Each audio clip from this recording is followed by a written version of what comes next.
Straight ahead on WBKB, Northland Federal Credit Union cut their ribbon at a grand opening this morning. Plus, Congressman Jack Bergman sits down with WBKB, and one group is holding a silent auction inspired by the Great Lakes. You are watching Thunder Bay News Network. WBKB News at 6 starts now.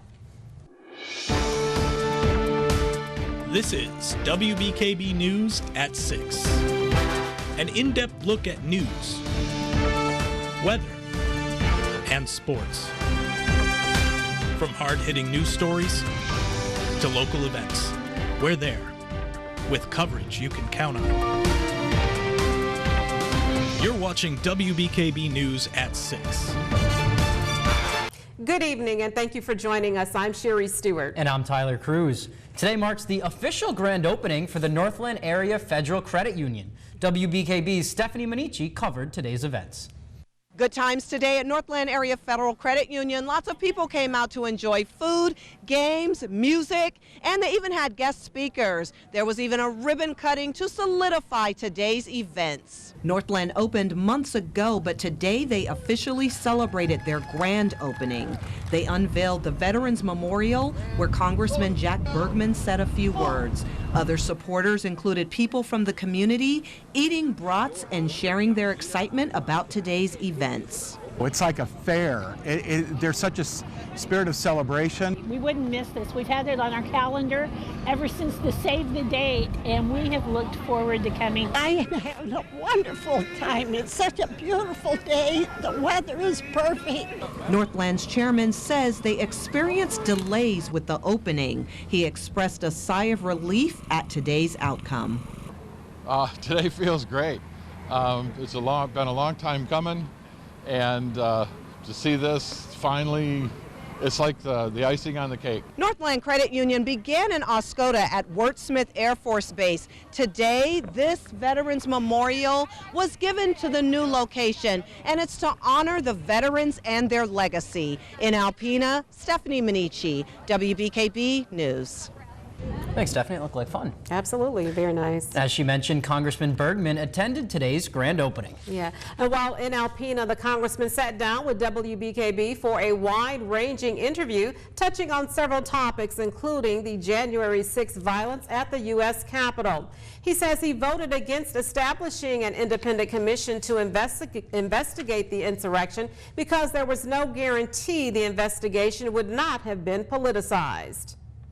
I had zero confidence that this commission, as we watched it grow into what it was, we ended up voting on, that it was going to be political. And I said, no, I'm not going to do political here. The American people deserve better. 35 House Republicans broke rank to support legislation to establish that independent commission. When asked about the economy, the congressman says it's time for Michiganders to go back to work. You drive around Alpena, you drive anywhere, all you see is help wanted signs. People are sitting at home. The government has made it easy for people to sit at home. We need the governor in Michigan to do like so many other governors have had and said, nope, no more extra unemployment benefits. It's time for you to go back to work. We've posted the full interview with Congressman Bergman on our website at WBKB11.com. Here's meteorologist Ellie Morrison with a first check of the weather. Ellie, we really need some rain over here. Tyler, we certainly do. We have a couple of chances of showers coming up in the extended forecast, but today we get to enjoy the blue sky. But yeah, the ground is just absolutely parched outside. We are seeing a few clouds over the Lachine area, mixing with some sunshine. Farther to the south, this is M65, a little bit to the south of Glenny, perfectly blue sky. Temperatures this evening will be falling into the lower 60s. Then during the early morning, we'll begin tomorrow with temperatures around the middle 50s, so feeling a bit fresher, especially early in the day. Morning temperatures will climb to about 70 degrees, and we're heading up to afternoon highs tomorrow around 79 degrees. But much like today, temperatures will range quite a bit between the shoreline and areas farther inland. More on the solar eclipse happening early Thursday, and when those chances of rain show up in our forecast are coming up a bit later in the program. Thanks for that, Ellie. We'll see you in a little bit. President Biden's top medical advisor is urging more Americans to get vaccinated to stop a dangerous COVID strain. The Delta variant was first detected in India and is now the dominant strain in Britain. Delta is thought to be more contagious and deadlier than other COVID strains, and it's now responsible for more than 6% of new COVID cases in the U.S., and these new cases are now impacting the younger groups. The transmission is peaking in the younger group of 12 to 20-year-olds, namely that group that we're concerned about here, about making sure they get vaccinated. The average number of new vaccinations has fallen below 1 million a day. The Biden administration is pushing to have 70% of the adult population get at least one shot by July 4th, but right now only 51.7% of the U.S. has done so. Governor Whitmer created the very first task force in Michigan dedicated to juvenile justice reform earlier Wednesday. Through executive order, Whitmer and Lieutenant Governor Gilchrist formed a bipartisan task force on juvenile justice reform. The task force focuses on analyzing the juvenile justice system and recommending practices to improve the lives of youth. Our goal is to improve outcomes for youth while enhancing public safety and aligning our state policies and practices with what we know works. Now, the task force that we are forming will review and build on a lot of efforts that are already underway in counties across our state. Whitmer says criminal justice reform has been a day one priority for her administration. The task force will include law enforcement, state advocates, juvenile defense experts, and government officials. A three-car crash, that is, happened on a popular stretch of M32 this morning. The crash happened at the intersection of M32 at the Home Depot and TCF Bank entrance. Alpena Fire and Rescue were called to the scene. Fortunately, there were no injuries. One area group is asking for your help by seeing the environment through art. Starting June 10th, Great Lakes Great Responsibility is holding a silent art auction. Artists from around the state have donated art inspired by the Great Lakes to help raise funds for the organization.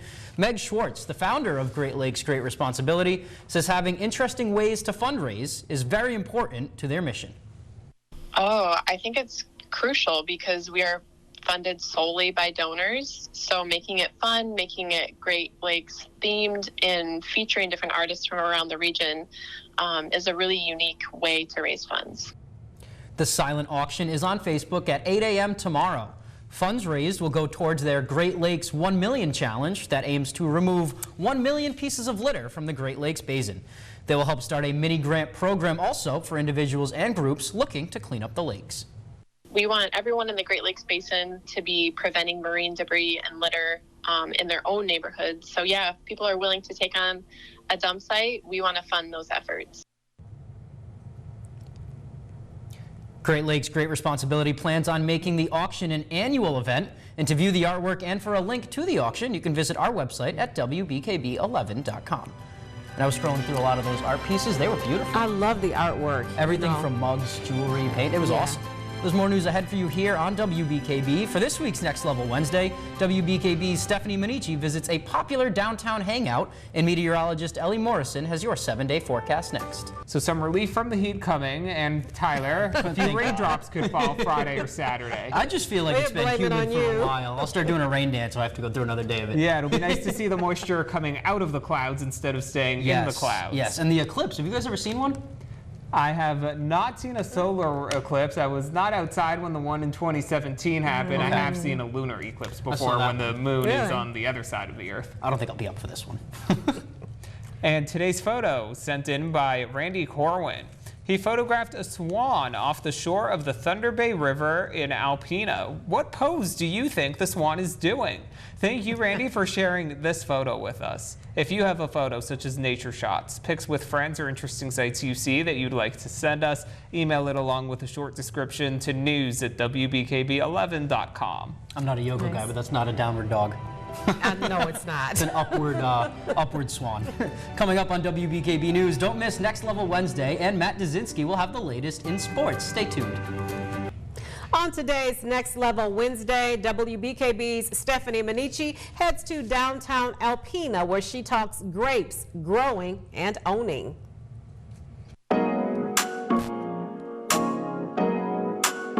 Welcome to Next Level Wednesday. Today I'm at Thunder Bay Winery and I'm with Jeremy Sarr talking about how he got in the business of owning a winery and having his Thunder Bay wine shop.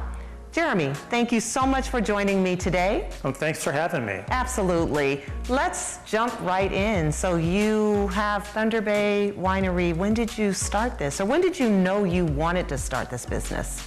It's probably been about 20 years. Wow. And early, like 2004, 2005, we moved to the area to start the vineyard.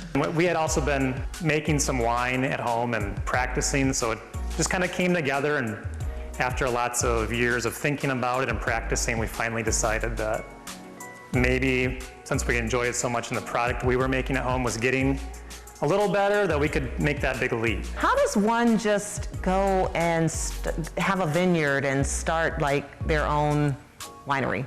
Getting down to the nitty-gritty and just applying for licenses and that sort of thing, that's not too hard really. I guess it depends on where you're coming from. I'm also the winemaker, so you have to have winemaking knowledge. We have 13 kinds of grapes in the vineyard, so you need to know about viticulture, plants, farming. Okay, so it definitely has to be something deep down within that you want. Yeah, it does. It takes some effort and some commitment. So it sounds like you have to have a lot of knowledge in various areas. Hate to say, unless you have money and want to pay people that have that knowledge to do the work for you, it's a long process of figuring out all the different steps. Is it expensive to get into this industry? Most winery owners, they would tell you, hopefully, I've actually been told many times when I said, I'm interested in opening a winery, what should I do? And they firstly say, well, I hope you're a millionaire. So that's not my case. I'm definitely not a millionaire. And it's been a long road. We take a lot of our success and keep reinvesting into the business. I would tell anyone opening a small business, don't expect to make a lot of money right away. Jeremy, thank you so much for meeting with me today and giving me all this knowledge. Thank you. And you can tune in next week to Next Level Wednesday, where your next level may be explored. That looked fun. Nice. Sherry, you're a wine lover, right? Yes, I am. You red or white? Sweet white. Sweet white, so like a Moscato? Absolutely. Riesling. Well, Pinot Noir kind of guy. Really? Sports is coming up next, but first, Matt Dazinski is in with a preview. Matt, what's going on tonight? Thanks, Tyler. Coming up next in sports, we will let you know the area baseball teams that are in action to begin regional play. Plus, we will let you know where two Oscars. Well, welcome back. The United States is getting a gift from France just in time for Independence Day. And this one might look a little familiar. CBS's Ian Lee shows us more. She may resemble the Statue of Liberty, down to the broken shackles and torch lighting the path to freedom. But pull back and you can tell, at just over 9 feet, she's 16 times smaller than our Lady Liberty. Call it her little sister, and she's about to go on the same important diplomatic mission as her big sis. L'amitié franco-américaine. Organizer Olivier Ferron says French-American friendship should be marked under the symbol of liberty.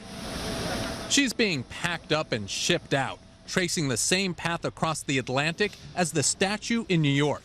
As we reopen after COVID, it's great that Lady Liberties can be one of the first voyagers, travelers back to the United States. In 1885, France gave America the original Statue of Liberty. For decades, she welcomed millions of immigrants to the U.S. This is a really important ceremony to remind us of the strong links with France. A band gave Lady Liberty's little sister a final au revoir. She'll arrive in New York for a family reunion just in time for the 4th of July. Ian Lee, CBS News, London.